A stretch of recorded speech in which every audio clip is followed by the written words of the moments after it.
And good evening, barflies and lounge lizards, and welcome to the Atomic Snack Bar. And tonight we'll be discussing 5 retro Weird West films in no particular order. And that's Weird West as in the genre, meaning hybrid westerns, a western mixed with something else, not westerns that just happen to be weird. And though this is the second episode in the series, these can be watched in any order. And number 5 on the list is Purgatory from 1999. Directed by Uli Edel, Purgatory is a western with supernatural and mystery elements. It tells the story of a gang of outlaws fleeing after a bank robbery gone wrong. Whilst on the run, they travel through a mysterious tunnel and find themselves in the quiet little town of Refuge, where they are welcomed with open arms. But almost immediately, the outlaws see that there is just something off about the place. No one carries guns, using profanity isn't allowed, and the locals rush to church whenever they hear the church bells. It reminded me a bit of Silent Hill, just without the spookiness, fetishy nurses, and pyramid heads. Things get even weirder when the outlaws start to notice that many of the townsfolk look strangely familiar. And to keep this as spoiler-free as possible, I'm going to leave it at that. Even though the title may seem like a giant spoiler in and of itself, there's definitely some unexpected twists here. It's one of those movies that feel like a feature-length episode of The Twilight Zone. It has a very similar setup and tone. It also has a great cast. The standout of the film, though he's the bad guy, is easily Eric Roberts, and it's long-haired Eric Roberts too, so you know it's good. Roberts did a bunch of memorable roles, but my favorite will always be Best of the Best from 1989. One of the most underrated films of the 80s. It's basically the Rocky of martial arts, just with a team rather than an individual. But back to Purgatory, it also features Sam Shepard, Randy Quaid, Mac's dad, Richard Edson, Peter Stormare, and character actor R.G. Armstrong, who appeared on The Twilight Zone. Produced by the TNT network, Purgatory was a made-for-TV movie. It also goes under the title of Purgatory West to Pecos. This really is a hidden gem.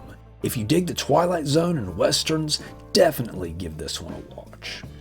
And number 4 on the list is Teenage Monster from one of the greatest years in sci-fi history, 1957. Directed by Jacques R. Marquette, Teenage Monster is a sci-fi western with light monster movie elements. It tells the story of a prospector and his son who witness a giant sparkler fall from the sky. The father is killed and the son is seemingly injured, but the boy was, in fact, exposed to something within the meteorite that causes him to start to mutate. No need to mutate. Within 7 years, he grows into a large, Wilbur Whateley-esque beast man who's covered in fur and enjoys terrorizing the locals. His mother, who is not at the crash site, tries her best to keep the monstrous teen hidden. But after abducting a young lady, teenage Charlie finds himself under her devious control and becomes her monstrous minion.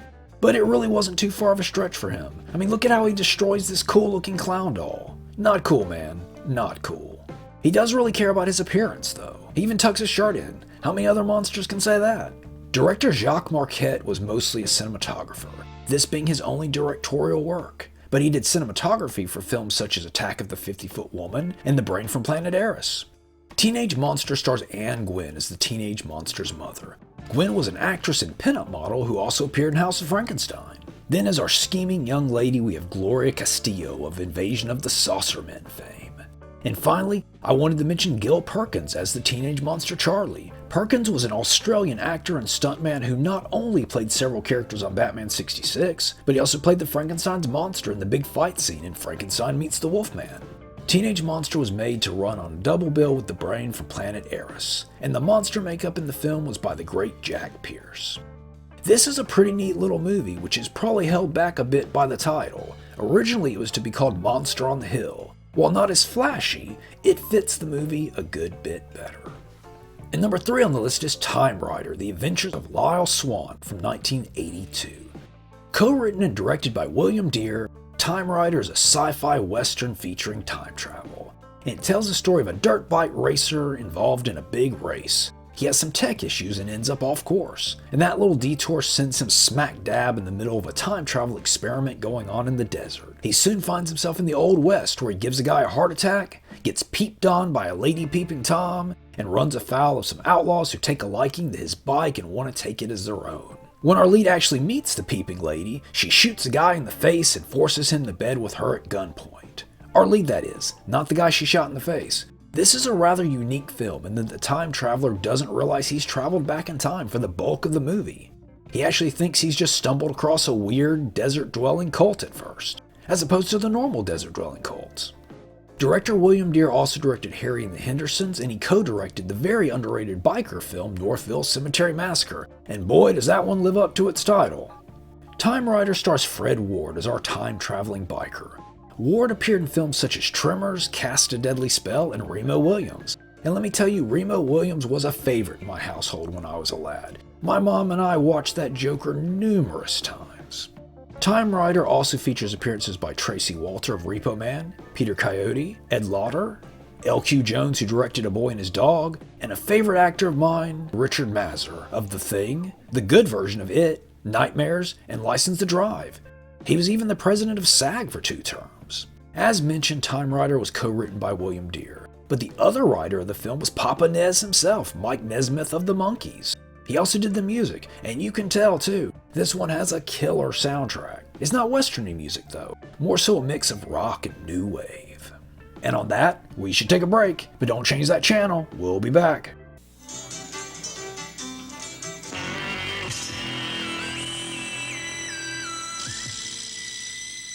Schlitz Light. Schlitz Light beer has a third fewer calories than our other fine beer, and all the taste beer drinkers expect from Schlitz. Is that what he always drinks? Yep, it's his beer.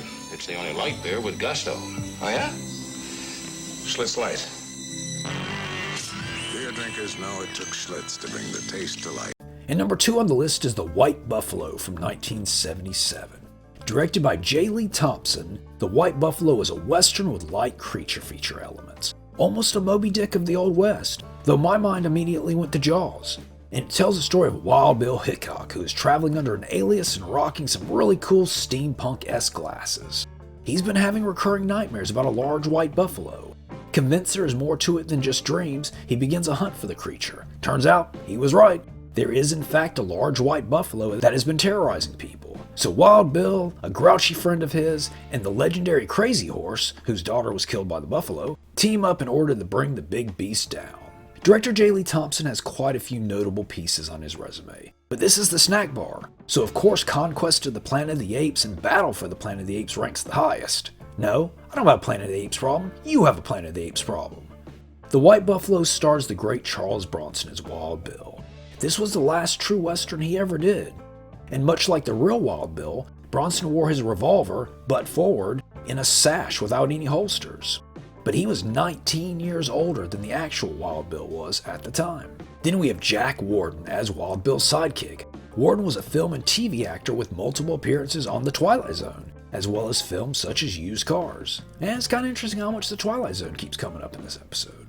And as the last of our little trio, we have Will Sampson as Crazy Horse. Sampson is probably best known for One Flew Over the Cuckoo's Nest, or possibly The Outlaw Josie Wells, but being an 80s kid, Taylor from Poltergeist 2 always comes to mind. And finally, I wanted to mention some great supporting actors in the film, including Clint Walker, Slim Pickens, John Carradine, and even Martin Cove.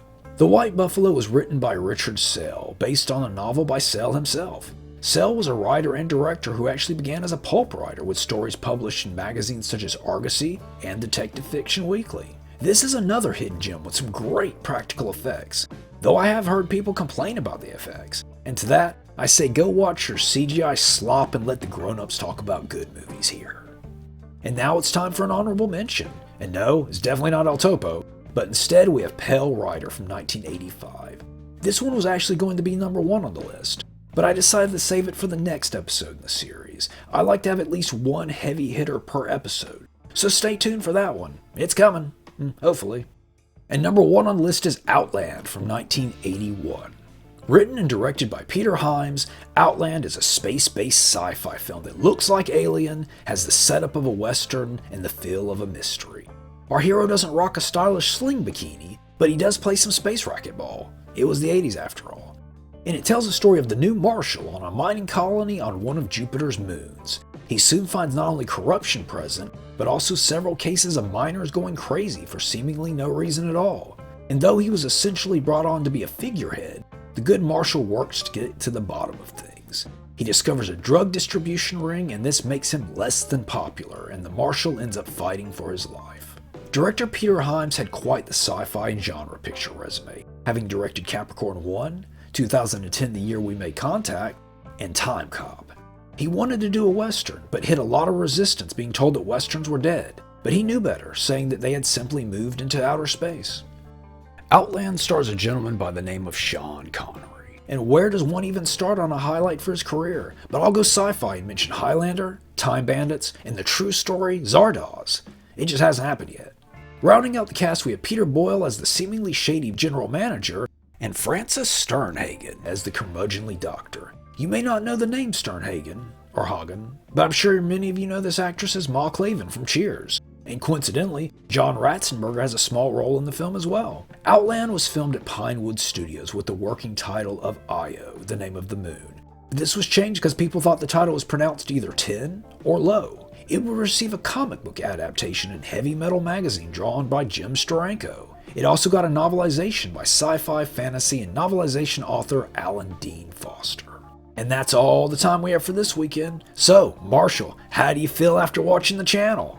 I'm probably a lot dumber. Yeah, I have that effect on people.